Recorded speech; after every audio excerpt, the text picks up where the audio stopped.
It was on the Friday of the long weekend of September.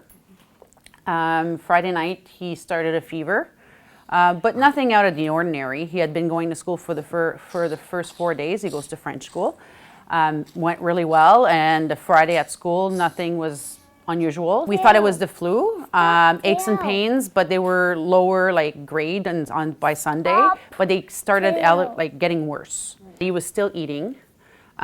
He was drinking well.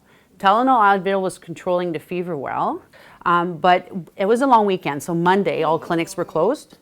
And to me, it didn't look like a CHEO visit yet, but overnight Monday to Tuesday, he kept waking me up to turn. He was turning in his bed and his right arm would just stay limp behind him. So he needed help to move. And once we got here, they took us in right away because by then, I have to say within about 2 to 3 hours that morning, everything went really bad, like downhill.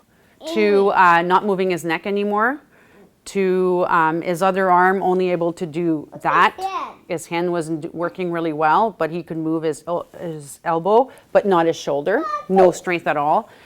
His legs were limp and pain everywhere. Within the first 48 hours, we knew it wasn't viral meningitis or bacterial meningitis. So now we're looking at autoimmune disease or something else. And it was the something else. Transverse myelitis, what it is there something attacked the spinal fluid, the spinal cord. And transverse means that there is inflammation on the outside of the spinal cord and inside the spinal cord. And the MRI showed for him that he had it from the bottom of his skull to the bottom of his spine. So the full spine was inflamed. And that's what creates the paralysis. Both arms, both legs, and neck. So just scratching his nose or an itch in his face was like, couldn't do anything. They now say, we think he's going to be okay. Might be with some restrictions, but we don't know how long it's going to take. It could take a year, it could take longer.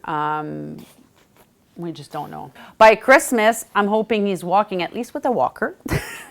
Maybe without for a little bit, but at least with a walker. And he will be back in school probably by early December.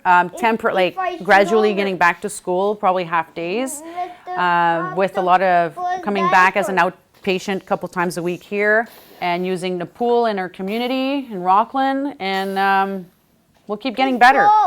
But mommy's going to be busy. Eh? We're going to be busy.